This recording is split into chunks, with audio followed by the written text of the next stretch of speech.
राज्यसभा चुनाव में भाजपा की जीत पर मुख्यमंत्री डॉक्टर मोहन यादव ने खुशी जताते हुए कहा कि जीत हो तो ऐसी छप्पड़ फाड़ हो।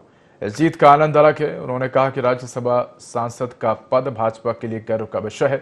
मुख्यमंत्री ने कांग्रेस पर निशाना साधते हुए आरोप लगाया कि पार्टी और उसके नेता तथ्यों को छिपाते हैं और झूठ बोलते हैं। उन्होंने कहा कि कांग्रेस चुनावी हार के बाद अनावश्यक विवाद खड़ा करने की कोशिश कर रही है और नकली माहौल बनाने के लिए निर्वाचन आयोग तक जा रही है। सीएम ने निर्वाचन अधिकारी का आभार भी जताया और कहा कि भाजपा जनता के विश्वास के साथ आगे बढ़ रही है।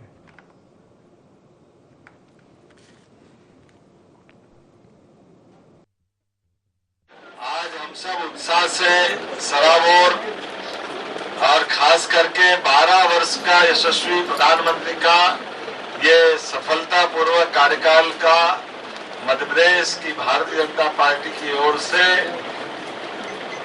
तीनों राज्यसभा प्रत्याशियों को लेकर के ये भारतीय जनता पार्टी की विशेषता है कि किसी वाल्मीकि धाम से बुलाकर के महंत को उच्च सदन में राज्यसभा का सांसद बना के पहुंचा है। ये हमारी भारतीय जनता पार्टी की उस गौरवशाली परंपरा का है कि एक तरफ कांग्रेस जो सदैव धन संपन्न लोगों के लिए, साधन संपन्न लोगों के लिए, उनके लिए पता नहीं वो राज्यसभा का पद क्या होता है, हमारे लिए गर्व है।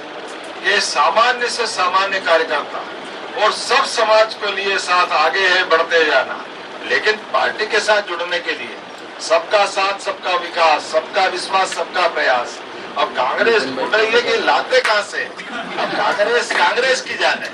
हमारे लिए तो समूचा समाज हमारा, और इसलिए अब आप बताएं, मेरे तो समझ में नहीं आता कांग्रेस कितने चालाकी से, कितने प्रकार से झूठ बोलती है। कांग्रेस की प्रत्याशी भी झूठ बोलती है। कांग्रेस की एक नेत्री ने उस पर हुए अत्याचार की शिकायत करने के लिए तेलंगाना सरकार में वो नेत्री जाती है। नेत्री कौन सी है? कांग्रेस की। आरोप किस पे लगा? कांग्रेस के नेता पे। और उसका साथ देने में सह आरोपी कौन बनी? जो प्रत्याशी थी। अब जनता के सामने झूठ बोलोगे आप पे, चूंकि वो बहुत गलत घटना थी और उस गलत घटना के आधार पर आपको मालूम था कि मध्य प्रदेश की जनता उसको बर्दाश्त नहीं करेगी, इसलिए चालाकी से उस प्रकरण को छिपाया गया और छिपा करके नॉमिनेशन फॉर्म जमा करा। नॉमिनेशन फॉर्म जमा करके न तो उनको अपने नेता पे भरोसा, न उनके कार्यकर्ताओं पे भरोसा, न उनके विधायकों पे भरोसा।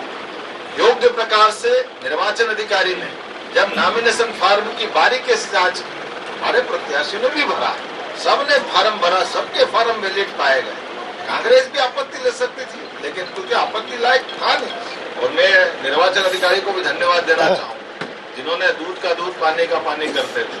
पहले उस प्रकरण को समझा, देखा। ना तो तुम अपना प्रत्याशी लोकसभा में लड़ा पाते हो, ना तुम फार्म यहाँ राज्यसभा में भरा पाते हो, तो हम आपके ऊपर दया ही कर सकते हैं, उससे ज्यादा क्या करें।